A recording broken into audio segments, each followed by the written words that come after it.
It had been an unusually quiet Saturday morning in our suburban home in Ohio. The birds were chirping outside, and the soft sunlight slipped through the white curtains of our living room window. I, Rachel Matthews, was enjoying the rare peace that came when everything just seemed to fall in place. My son Dylan had returned from college for spring break, and I couldn't have been happier. The house finally felt alive again. Dylan had always been a thoughtful and mature boy, never one to get into trouble.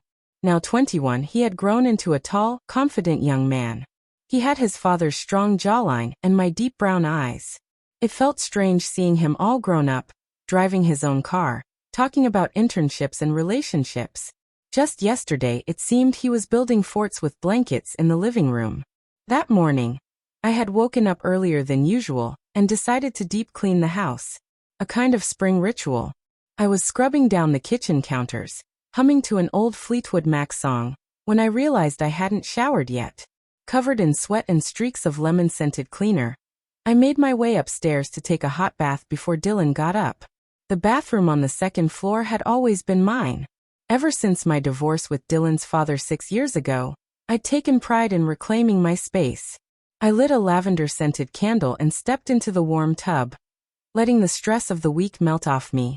My mind wandered, thinking about work, about my aging parents, about Dylan's future. I must have been in there for about 15 minutes when I heard the knock. It was soft at first, almost hesitant. "Mom." Dylan's voice came through the door. "Yes," I responded, a bit startled. "Everything okay?" "Yeah, just. I was wondering if I could talk to you when you're done."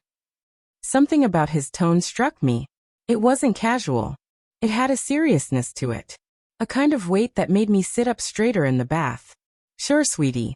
Give me 10 minutes. "Okay," he said, his voice quieter this time. And then I heard his footsteps slowly walking away. I quickly finished my bath, wrapped myself in a robe, and dried my hair with a towel. I stared at my reflection in the mirror for a moment.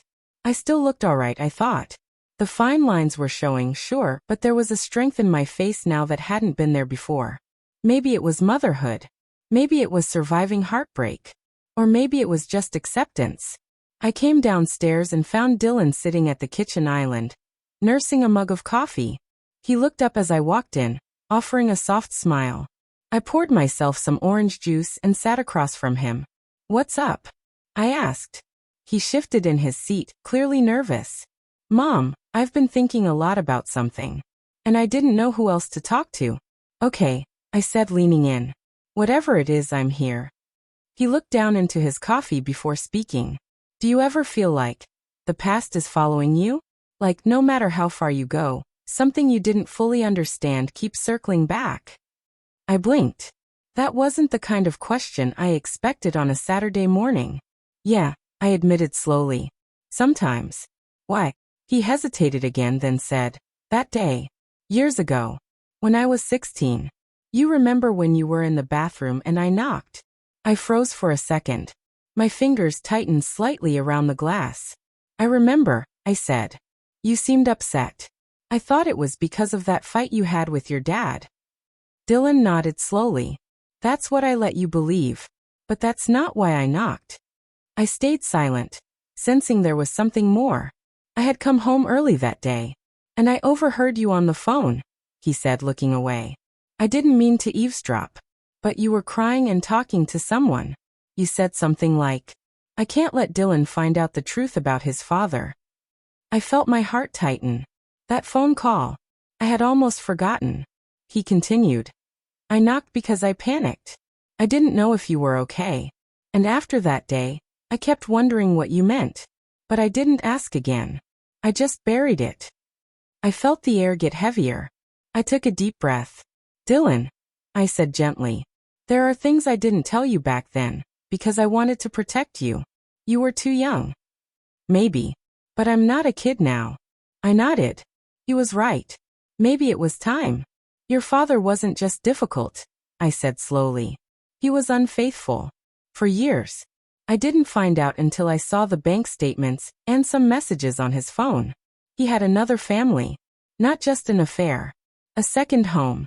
A woman. And a daughter." Dylan's eyes widened. "You're saying, I have a half-sister?" I nodded. Yes. She would be about 5 years younger than you. I never told you because I didn't want you to grow up hating your father. Despite everything, he loved you. But he betrayed me in a way I couldn't forgive. Dylan looked stunned. His face changed, the gears in his head turning. All these years, I thought he just left because you two drifted apart. I smiled sadly. No, honey. He didn't leave. I asked him to go. After I found out. Dylan exhaled sharply. So, what happened to her? That girl. I don't know. I cut all ties with your father when the divorce was finalized. I didn't want to be part of that mess. We sat in silence for a while. The hum of the refrigerator was the only sound in the room. I'm sorry I didn't tell you sooner, I said.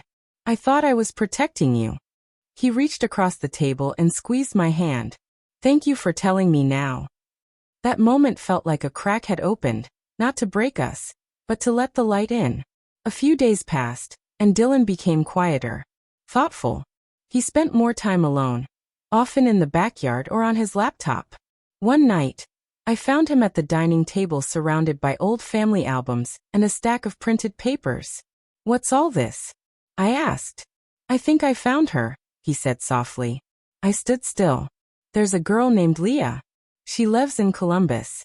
She's 19. I saw pictures of her on Facebook. And she looks like me, Mom. The idea of seeing that part of my past again made my stomach churn.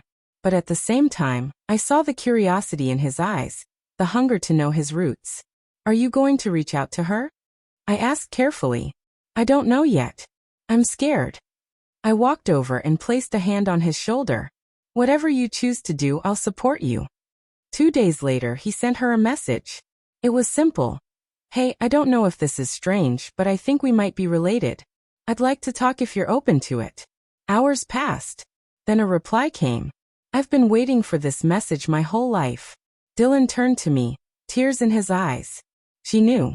I hugged him tightly, emotions flooding me. Weeks later, they met. In a quiet cafe outside the city. I didn't go, but Dylan told me everything afterward. Leah had known about him for years, but was told he didn't want anything to do with her. She had lived with the weight of being the secret child. But seeing Dylan, hearing the truth, gave her a sense of peace she'd never had. That night, after Dylan got back, I was brushing my teeth in the same bathroom. I looked into the mirror, thinking of how one knock all those years ago had unknowingly started this journey. A knock that wasn't just a request for a conversation, but a doorway to truth, healing, and reconnection. As I turned off the lights and walked down the hall, I found Dylan standing outside my room. Mom, he said, thank you for everything. I smiled, touching his cheek. You're welcome, sweetheart.